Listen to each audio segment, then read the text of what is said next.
अस्सलामु अलैकुम वरहमतुल्लाहि वबरकातुहू। अल्हम्दुलिल्लाह नहमदुहु व नस्तईनुहु व नस्तगफिरुहु व नऊज़ु बिल्लाहि मिन शुरूरि अनफुसिना व मिन सय्यिआति अअमालिना। मन यहदिहिल्लाहु फला मुदिल्ल लहु व मन युद्लिल्हु फला हादिय लहु। व नशहदु अन ला इलाहा इल्लल्लाहु वहदहु ला शरीका लहु। व नशहदु अन्ना सय्यिदना व मौलाना मुहम्मद।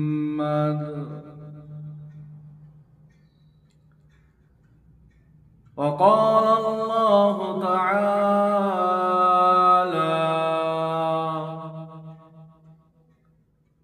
في كلامه المجيد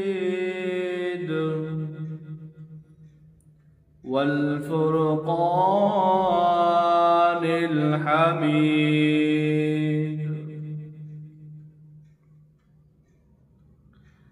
لئن شكرتم لأزيدنكم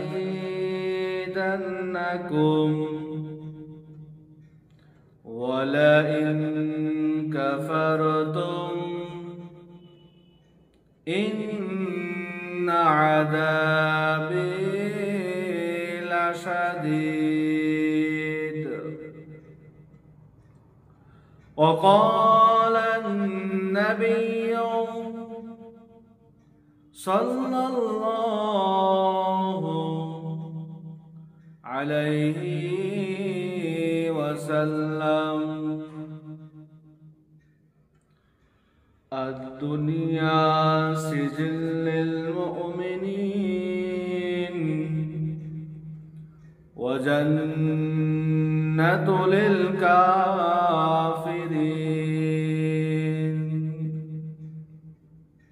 সদাকাল্লাহুল আযীম। সমস্ত প্রশংসা, সমস্ত তারিফ সেই মহান আল্লাহর প্রতি, যিনি আমাদেরকে সমস্ত কুল কায়নাতের শ্রেষ্ঠতা দান করেছেন এবং সেই মহান স্রষ্টা আমাদেরকে অতি ভালোবেসে, অতি মহাব্বতে আমাদেরকে দুনিয়াতে পাঠিয়েছেন। সেই জন্য শুকরিয়া আদায় যাপন করি, সকলে বলি আলহামদুলিল্লাহ। আল্লাহ পাক তার পর জানার স্থান দোজাহানের বাদশাহ রাহমাতুল লিল আলামিন মা আমিনার লাল, আমিনার দুলাল, সমস্ত কুল কায়নাতের নবী, সেই নবীর শানে লাখো কোটি দরুদ প্রেরণ করি, সকলে মন থেকে বলি সাল্লাল্লাহু আলাইহি ওয়াসাল্লাম। আজ দুনিয়া এমন জায়গায় পৌঁছে গেছে যে মানুষত্ব পরিচয় দেওয়াটা খুব মুশকিল। যে কারণে আজ প্রত্যেক মানুষ নিজের দায়িত্ব থেকে অবুঝ। কিসের দায়িত্ব? আমরা কি জানি? আমরা কি জানি যে আল্লাহ পাক আমাদের রূহ জগতে সমস্ত রূহকে এক জায়গায় করে জিজ্ঞাসা করেছিলেন, আলাস্তু বিরব্বিকুম? আমাদের সেইটা মনে নেই, আমাদেরকে ভোলানো হয়েছে, ভুলিয়ে দিয়েছে। কে ভুলিয়ে দিয়েছে? শয়তান। শয়তান ভুলিয়ে দিয়েছে। আর এই ভোলা আর মেনে চলা, ভোলা ভুলে যাওয়াটা আর মনে করে হুকুম মেনে চলাটা, এইটাই হচ্ছে আল্লাহর বিধান।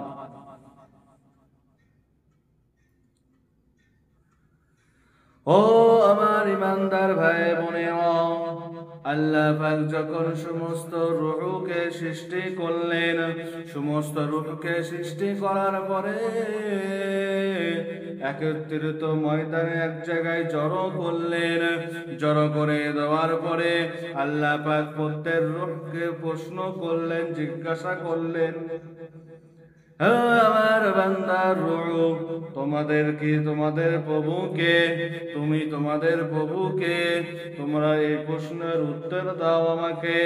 সেই সময় আমরা মুসলমানেরা এবং হযরতে আদম আলাইহিস সালাম থেকে নিয়ে পূর্বপুরুষ কিয়ামত পর্যন্ত যত মানুষ এই পৃথিবীর বুকে আসবে, সমস্ত মানুষ এক বাক্যে আমরা উত্তর দিয়েছিলাম, ক্বালু বালা শাহীদিনা। আমরা বলেছিলাম, আমরা সাক্ষী দিচ্ছি যে আপনি আমাদের রব। আল্লাহ পাক বলেন, আমার বান্দার রূহরা, তোমরা কি জিজ্ঞাসা করছে তোমাদের কাছে? তোমাদের সৃষ্টিকর্তা, তোমাদের পালনকর্তা, তোমাদের সমস্ত মালিককে, আলাস্তু বিরাব্বিকুম, আলাস্তু বিরাব্বিকুম, আলাস্তু বিরাব্বিকুম, তোমাদের প্রভুকে। তখন আমরা সমস্ত আল্লাহর চোখের সামনে দাঁড়িয়ে থেকে, আল্লাহর সম্মুখে দাঁড়িয়ে থেকে আমরা প্রত্যেকেই সাক্ষ্য দিয়েছি যে আপনি আমাদের রব, আপনি আমাদের রব। আল্লাহ বলে, বান্দারে, আমি এমন এক জায়গায় তোদেরকে পাঠাবো যেখানে তোমাদের সেই জায়গাটায় কোনো আরাম থাকবে না, কোনো শান্তি থাকবে না, কোনো সুখ থাকবে না। আমি সেই জায়গায় তোমাদেরকে পাঠাবো। ও বান্দা, তোমরা যদি ওই জায়গা থেকে আমি আল্লাহ আমাকে যদি এক আল্লাহ খোদা বলে স্বীকার করে আসতে পারো, আমি আল্লাহ আমাকে এক বিধান মেনে যদি চলে আসতে পারো, আমি আল্লাহ তোমাদের জন্য রেখেছি জান্নাত, জান্নাত। আল্লাহ তাআলা বলছেন, হে বান্দা, তোমাদের প্রভু, তোমাদের মালিক, তোমাদের সৃষ্টিকর্তা কে? আমরা তখন দেখতে পেয়েছিলাম আল্লাহকে, হয়তো তাই সামনে থেকে বলে দিয়েছে আপনি আমাদের রব, আর কেউ হয় না। আল্লাহ বলেছেন, অবশ্যই আমাকে দেখে স্বীকার করে নিচ্ছ, এটাই মেনে নিচ্ছি, কিন্তু আমি তোমাদেরকে এমন একটা জায়গায় পাঠাবো যেখানে গেলে তোমরা আমাকে দেখতে পাবে না, আমাকে বুঝতে পারবে না, আমার সঙ্গে তোমার অন্য কানেকশনে হবে, কিন্তু সেই জায়গায় তোমাদের চারিদিকে মুশকিল, কষ্ট, যন্ত্রণা, ব্যথা, দুঃখ, পেরেশানি দিয়ে ভরা থাকবে। সেই জায়গায় আমি আর হুকুমকে যদি তুমি পালন করতে পারো, আমাকে আল্লাহ এবং আমার হুকুমকে যদি বৃদ্ধা করে দাও এবং আমার হুকুমকে যদি সবার আগে রেখে আমার পালন করে নাও, তাহলে আমি তোমার প্রতি রাজি খুশি হয়ে যাব। এই কথা মানুষ যখন দুনিয়াতে আসে কারোর মনে থাকে না, কারোর মনে থাকে না। তার কারণ হলো যে মানুষ যখন দুনিয়া থেকে ভূমিষ্ঠ হয় দুনিয়াতে, তখন তার পিছনে একটা দুশ্মনী গার্ড লেগে যায়। আমরা হয়তো অনেকেই জানি সেই গার্ডটা হলো কি? শয়তান। তার কারণ যখন আল্লাহ পাক হযরত আদম আলাইহিস সালামকে সৃষ্টি করেছিলেন, সৃষ্টি করার পরে যখন ফেরেশতাদেরকে বলেছিল, কি বলেছিল? আল্লাহ পাক যখন হযরতে আদম আলাইহিস সালামকে সৃষ্টি করলেন, সৃষ্টি করার পরে ফেরেশতাদেরকে তার আগে একটা মাশওয়ারা করেছিল, একটা যুক্তি সুকন্ধা আলোচনা করেছিল ফেরেশতাদের সঙ্গে। আল্লাহ বলেন, আমার ফেরেশতা, আমি জমিনে একটা আমার খলিফা বানাতে চাই, জমিনের মধ্যে আমি ইনসান সৃষ্টি করতে চাই। ফেরেশতারা বলে, আল্লাহ না না না, আপনি এমন কাজ করতে যাবেন না। তার কারণ হলো, এর আগে আপনি জিনকে সৃষ্টি করেছিলেন, জিনকে সৃষ্টি করার পরে তারা নোংরা ও বদমাইশি করে তাদেরকে ধ্বংস করে দেওয়া হয়েছে। আল্লাহ তাআলা বলেন, ও আমার ফেরেশতা, লা তা'লামুন, আমি যা জানি আর কেউ তা জানে না। ও ফেরেশতারা, তুমি কি বলছো? আমি আমার জমিনের উপরে আমার খলিফা ইনসানকে বানাতে চাই। আল্লাহ তাআলা বলার পরে হযরতে আদম আলাইহিস সালামকে সৃষ্টি করলেন। হযরতে আদম আলাইহিস সালামকে সৃষ্টি করার পরে আল্লাহ তাআলা সমস্ত ফেরেশতা এবং সমস্ত মালায়েকাদের মধ্যে হযরতে আদম আলাইহিস সালামকে শ্রেষ্ঠ ব্যক্তিত্ব করতে চাই, তার বুদ্ধি তার প্রমাণিত করতে চাই। আল্লাহ পাক সমস্ত ফেরেশতাদেরকে বললেন, তোমাদেরকে একটা পরীক্ষা নেওয়া হবে, তোমাদেরকে যে জ্ঞান দান করা হবে এই আদম সন্তানকেও তাই জ্ঞান দেওয়া হবে। অমুক টাইমে তোমাদেরকে পরীক্ষা নেওয়া হবে, তোমাদের সমস্ত জিনিসের আসবাবের নাম আমি জিজ্ঞেস করব। যখন ফেরেশতাদেরকে জিজ্ঞেস করছে, কিছুটা বলতে পারছে, কিছুটা বলতে পারছে না। এইবারে আল্লাহর নবী এবং প্রথম মানব জাতি হযরতে আদম আলাইহিস সালামের পাড়ে আসলো। আসার পরে যখন জিজ্ঞাসা করছেন, ও আদম, তুমি বলো, এবার তোমার প্রশ্নের উত্তর তুমি বলো। হযরতে আদম আলাইহিস সালাম আল্লাহর নাম নিয়ে শুরু করে দিও। নামার নাম বলতে বলতে আর থামার কোনো নাম নেই। সব যেগুলো শেখানো হয়েছিল সব নামগুলো হযরতে আদম আলাইহিস সালাম সমস্ত পাইটু পাইটু নাম বলে দিল। আল্লাহ বলেন, দেখো ও ফেরেশতারা, তোমরা বলছিলে আদমকে সৃষ্টি করো না, দেখো তোমাদের থেকে বেহতর কিনা, তোমাদের থেকে কাজের কিনা। এই থেকে আদম আলাইহিস সালামকে সম্মান বৃদ্ধি করার জন্য আল্লাহ পাক সমস্ত মালায়েকাদের খবর দিয়ে দিল, ও আমার মালায়েকা ফেরেশতারা, তোমরা আমার আদমকে সিজদা করো। ও আমার মালায়েকা ফেরেশতারা, আমার আদমকে সিজদা করো। আল্লাহ বলছেন, ফেরেশতা, আমার আদমকে সিজদা করো।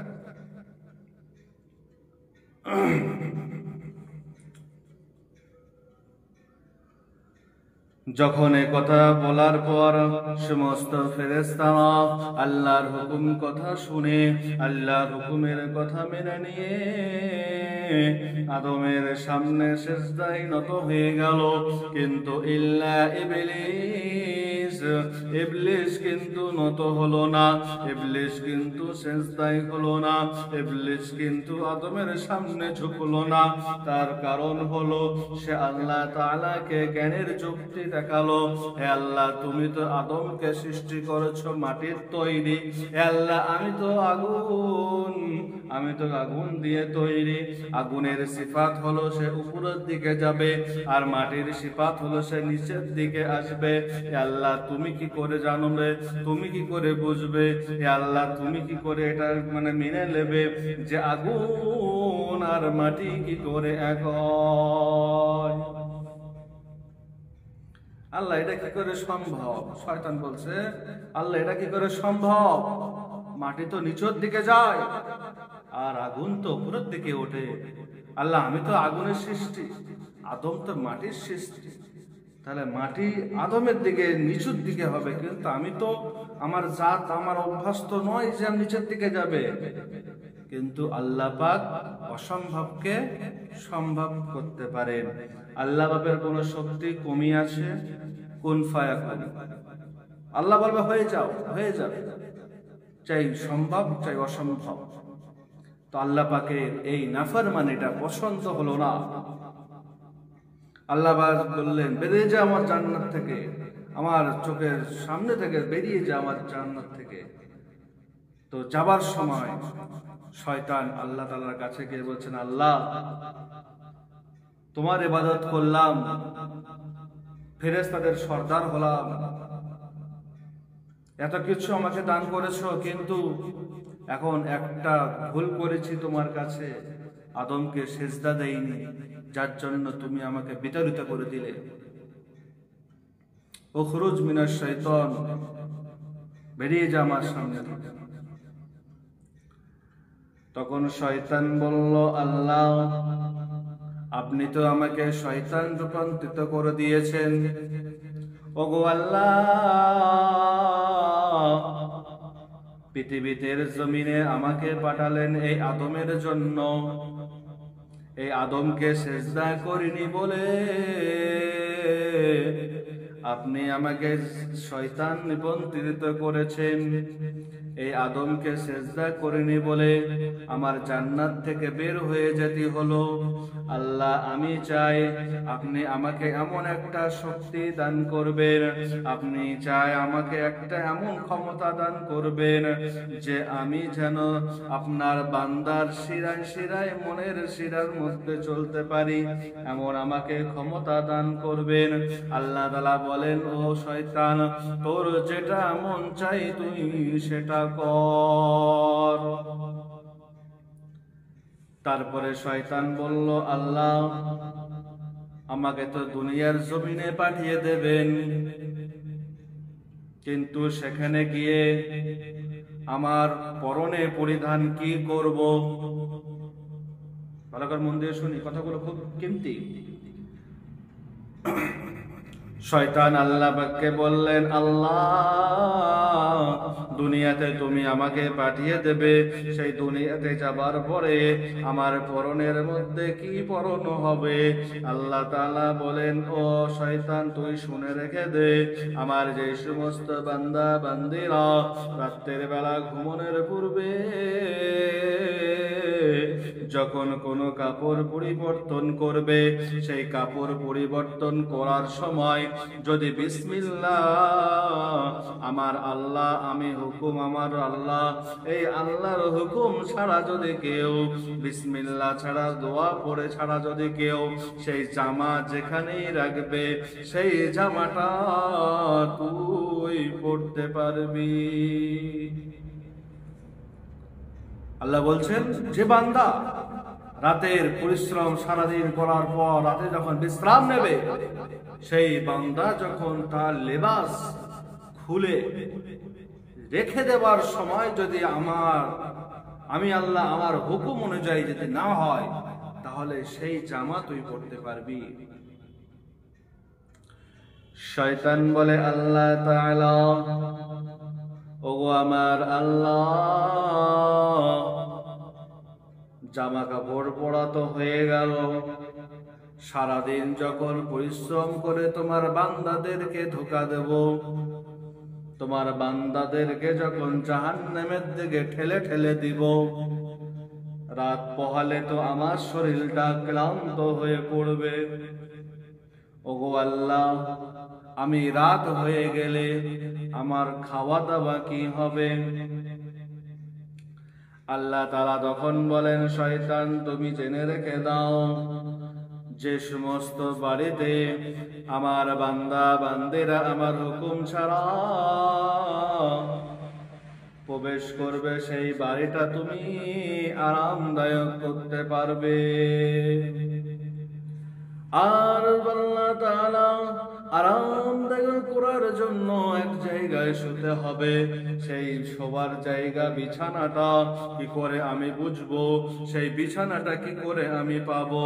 আল্লাহ তাআলা বলেন, শয়তান তুই এইটাও জেনে রেখে দে, শোবার সময় আমার যে বান্দা বান্দিরা দোয়া কালাম ছাড়া, আমি আল্লাহ আমার হুকুম ছাড়া যে বিছানায় শোয়া হবে, সেই বিছানাটাও তুই শুতে পারবি। শয়তান বলে, আল্লাহ থাকা হলো, জামা কাপড় পরা হলো, রাতের বেলা বিশ্রামের জন্য বাড়ি পেয়ে গেলাম। আল্লাহ পাক সারাদিনের মধ্যে কিছু কি খেতে পারবো না। আল্লাহ বলেন, বান্দা ও শয়তান, তুই শুনে রেখে দে, আমার যে সমস্ত বান্দা বান্দিরা খাবার সময় দোয়া পড়বে না, খাবার সময় বিসমিল্লাহ বলবে না, ওই খাবার তুই খেতে পারবি। আল্লাহ তাআলার কাছে শয়তান কি চাইলো? যে আল্লাহ দুনিয়াতে থাকবে, আমার বাসস্থান হবে কোথায়? আল্লাহ বলল, যে বাড়িতে ঢোকার সময় বারবার সময় সালাম কালাম থাকে না, সেই বাড়িতে তুই ঢুকতে পারবি। আল্লাহ তাআলা বলেন, শয়তান বলছে, আল্লাহ পরিধান করবে কি? শরীরে আমি উলঙ্গ অবস্থায় ঘুরবো? তখন আল্লাহ বলছেন, যে বান্দা বান্দিরা আমার জামা কাপড় খুলে রাখার সময় বিসমিল্লাহ অর্থাৎ দোয়া বলবে না, সেই জামা কাপড় তুই পরতে পারবি। তো আমি শোবো কোথায়? যে বিছানা শোবার সময় আমার বান্দা বান্দিরা দোয়া বলবে না, সেই জায়গাটাও তুই শুতে পারবি। এই জায়গাটায় ভেবে দেখেন, যারা স্বামী স্ত্রী রাতের বেলা এক জায়গায় শোন, কতই মহাব্বত, কিন্তু দোয়া জানেন না। শোনেন, যদি বিসমিল্লাহটাও জানা থাকে, এইটুকু যদি আপনি বলেন, তাহলে শয়তান সেখান থেকে না চলে যাবে। যদি বিসমিল্লাহটাও যদি না জানেন, তাহলে ভেবে রাখেন, আপনি রাতের বেলা আপনার স্ত্রীর সঙ্গে অথবা আপনাদের স্বামী স্ত্রীর মিল মহাব্বতের মধ্যেই শয়তান নিযুক্ত আছে। এবং সব জায়গায় খাওয়া, যেখানে দোয়া বলে খাওয়া হবে না, সেই খাবারে শয়তান খাবে। ওই জন্য আল্লাহ রাসূল সাল্লাল্লাহু আলাইহি সাল্লাম বলেছেন, যদি কোনো মানুষ খাওয়ার শুরুতে দোয়া ভুলে যায়, খিদের কারণে, কষ্টের কারণে, খেতে খেতে তারপরে দু চার লোকমা একটু পানি খেলো, জাহানটা ধরে এলো, কিন্তু তারপরে মনে পড়েছে, ইস আমার দোয়া পড়া হয়নি, তখন একটা দোয়া আছে, আল্লাহুম্মা বিসমিল্লাহি আল্লাহ বিসমিল্লাহি আউওয়ালাহু ওয়া আখিরাহু। তার অর্থ হলো, শুরুতে এবং শেষে আল্লাহর নাম নিয়েই খাচ্ছি। তো যদি প্রথমে শয়তান যদি আমাদের সাথে খেতে থাকে, তো যখন এই দোয়াটা পড়া হবে খাবার মাঝখানে, বিসমিল্লাহি আউওয়ালাহু ওয়া আখিরাহু, তখন শয়তান যা খেয়েছিল সঙ্গে সঙ্গে বমি করে দেবে।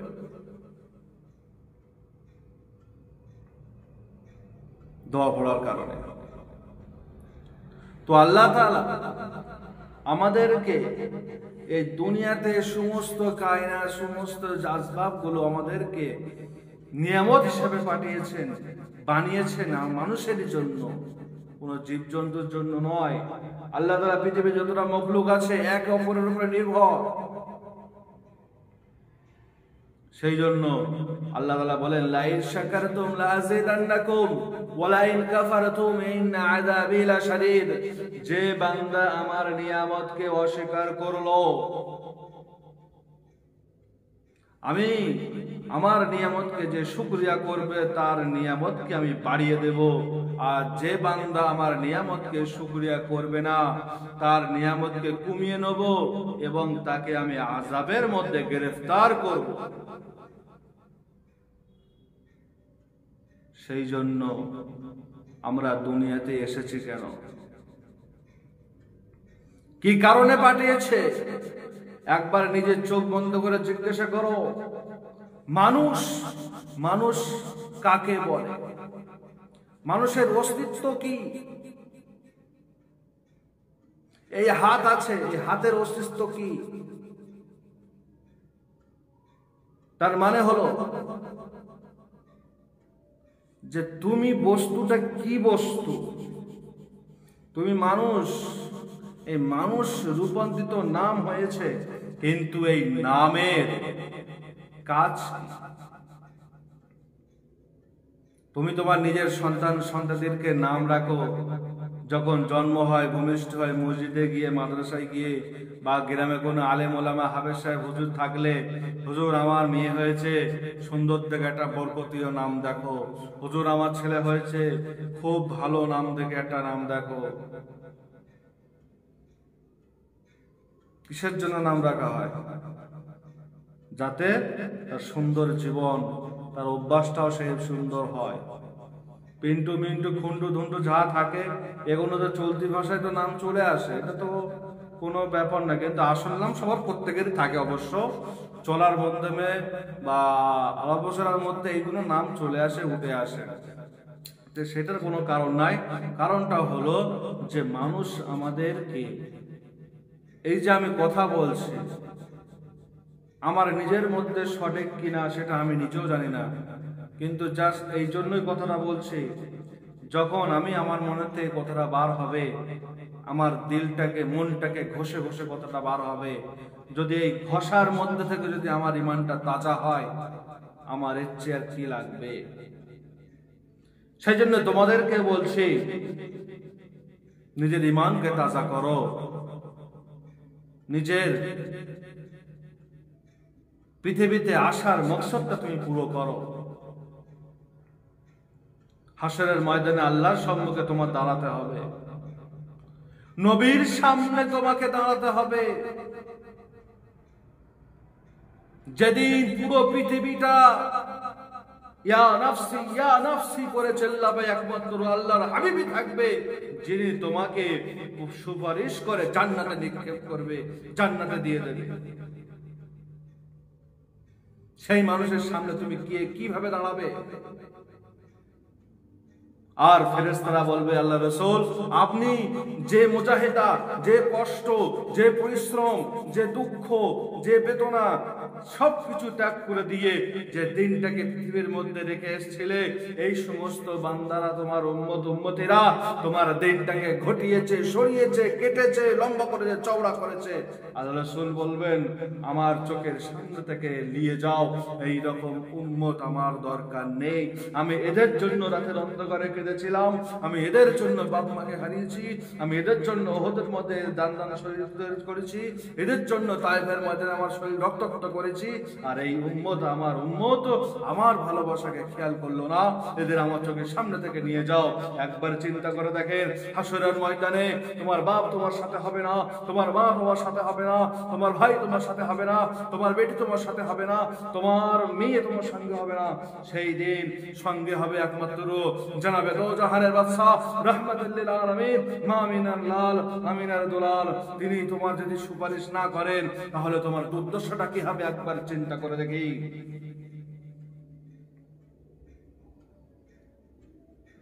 পৃথিবীর মধ্যে সবকিছু পালন হয়েই যায়, তুমি না থাকলে কোনো কিছু যায় আসবে না।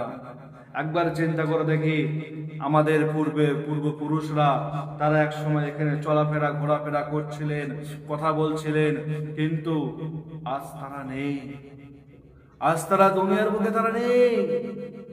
দুনিয়া থেমে আছে, সূর্য ওটা বন্ধ করে দিয়েছে, প্রতিদিনকার গাড়ি ঘোড়া চলা বন্ধ করে দিয়েছে, মানুষের দায় দরকারি বন্ধ হয়ে গিয়েছে, মানুষের খাবারকে খুব বন্ধ হয়ে গিয়েছে। এগুলো করা উচিত বা উচিত নয় সেটা কথা বলছি না বন্ধুগণ, আমার বলার মকসদ হলো একটাই, যে ফিকির নিয়ে চিন্তা নিয়ে তোমার হাসর দুনিয়া আখিরার সমস্ত জিনিসটা তুমি বরবাদ করেছো, সেই জিনিস কি তোমার কাজে আসবে? এটা আমিও মারা গেলে আমার সন্তানাদিরা, আমার পাড়া প্রতিবেশীরা দুদিন কিছু মনে রাখবে, তারপরে কিন্তু মনে রাখবে না। কিন্তু আমি যদি আল্লাহর হুকুমের মোতাবেক চলি, নবীর সুন্নত অনুযায়ী চলি, তাহলে আল্লাহ হয়তো ইবরাত হিসেবে, শিক্ষাই হিসেবে তোমাকে অনেক দিন পর্যন্ত জীবিত অথবা তোমার নামটাকে চালু রাখতে পারে। এমন কোন কাজ করো যে আল্লাহ তাআলা তোমার প্রতি রাজি হয়ে যায়। আল্লাহ তাআলা বলেন, দুনিয়াকে যদি আমি মশার পালকের মতন যদি একটা দাম পেতাম বা দাম দিতাম, তাহলে এক ফোঁটা আমার নাফরমানকারী কি আমি এক ফোঁটা পানি দিতাম না। আল্লাহ তো রহমানুর রহিম। সেই জন্য আল্লাহ তাআলা বলছেন যে লাইন শাকারতুম, আমি তোমাদের জীবনে তোমাদের জিন্দেগির মধ্যে যা কিছু দিয়েছি সেইটার শুকরিয়া আদায় শুধু আলহামদুলিল্লাহ বললে হবে না। আল্লাহ তাআলা বলেন, ও ইমানদার ভাইরা, দিনদারেরা, ও আল্লাহ ওয়ালারা, আল্লাহ তাআলা বলেন, ও আমার বান্দারা, তোমাকে আমি সুন্দর করে গঠন করেছি, তোমার মাথার মধ্যে আমি চুল দিয়েছি, তোমার চোখের হেফাজত করার জন্য চোখের উপরে আমি ভুরু লাগিয়েছি, চোখের পাতাকে সৌন্দর্য করার জন্য চোখের মতর উপরে এবং চুল লাগিয়েছি, এবং তোমাকে সুন্দর রূপে যেই জায়গায় তোমাকে নাক দেওয়ার দরকার সেই জায়গায় তোমাকে নাক তৈরি করেছি, যে জায়গায় তোমার গাল থাকার দরকার সেই জায়গাটায় আমি তোমাদের গাল দিয়েছি, এবং যে জায়গায় তোমাকে চোখ রাখার দরকার সেই জায়গাটায় আমি চোখ দান করেছি। ও বান্দা, তুমি বলো, যদি এর উল্টো কোনো কাজ যদি হয়ে যায়, তাহলে এর উল্টো যদি কোনো জায়গায় নাক থাকবে হাতে আর গাল থাকবে পায়ে, তাহলে হাতে শুকে পায়ে খেতে হবে কিনা? যদি নাক থাকে, হাতে এই জায়গায় নাক রয়েছে আর পায়ে আছে গাল, তাহলে এইরকম ভাবে এক হাত দিয়ে শুকিয়ে আবার ওখানে খাওয়াতে হবে, কত ঝামেলা। চোখ রয়েছে এই পিছনে, এরকম করে দেখে আবার মুখি পায়ে দিতে হবে। তাই বলছে আল্লাহ বলেন, আমি তোমাদেরকে এত সুন্দর করে সৃষ্টি করেছি, ও বান্দা তোমার কি একবার আল্লাহর কথা মনে পড়ে না? ও বান্দা তোমার কি একবার এই কথা মনে পড়ে না, এত সুন্দর করে যিনি তৈরি করলেন তার পরিচয়টা কি? এত সুন্দর করে যিনি তৈরি করলেন তার নামটা কি? এত সুন্দর করে যিনি তৈরি করলেন তিনি কে? একবার তোমার কি জানার ইচ্ছা হলো না? যখন তুমি এইটুকু শুনেছো তোমার মালিক আল্লাহ, তোমার মালিক খোদা, তখন তুমি কি আমার প্রতি কৃতজ্ঞ? তুমি কি আমার প্রতি শুকরিয়া আদায় যাপন করো? আলহামদুলিল্লাহ বললে শুকরিয়া আদায় হয় না বন্ধুগণ, এইটা শুনে রেখে দান। আমার আল্লাহ ওয়ালারা, ও আমার দিনদারি মা পরেশগারি বানানা, আল্লাহ রাব্বুল আলামিন বলেন, আলহামদুলিল্লাহ বললে শুকরিয়া আদায় হবে না। আমি তোমাদেরকে চোখ দিয়েছি, সেই চোখটাকে আমার হুকুম অনুযায়ী কাজ করবে, সেই চোখটাকে দিয়ে তুমি বাজে জিনিস দেখবে না। সেই চোখটাকে দিয়ে যখন তুমি হেফাজতে করবে, আমি আল্লাহ মনে করব আমি তোমাকে চোখ দান করেছি, সেই চোখ দান করাটাই তুমি আমার কাছে শুকরিয়া যাপন করছো। যখন তোমাকে আমি মুখ দান করেছি, ও বান্দা তুমি যখন মুখ দিয়ে খারাপ কথা বলবে না, বাজে কথা বলবে না, অশ্লীল কথা বলবে না, মুখ দিয়ে আমার কালামুল্লাহ শরীফ, আমার একত্ববাদ, আমার সমস্ত ক্ষমতার কথা তুমি জিকির করবে, আমি আল্লাহ সেই কথাটাকে, সেই জিনিসটাকে আমি মনে করব, ও বান্দা তুমি আমার প্রতি শুকরিয়া যাপন করো। আল্লাহ তাআলা বলেন, তখন মনে করবে যে তুমি আমাকে শুকরিয়া যাপন করো। তার আগে নয়, শুধু মুখ দিয়ে বললে হয় না, কাজের পরিণত করতে হবে। আল্লাহ বলেন, ও আমার বান্দারা, ও আমার বান্দিরা, তোমাদের দুটো পা দিয়েছি, একটা পায়ে চলতে অসুবিধা কষ্ট কত।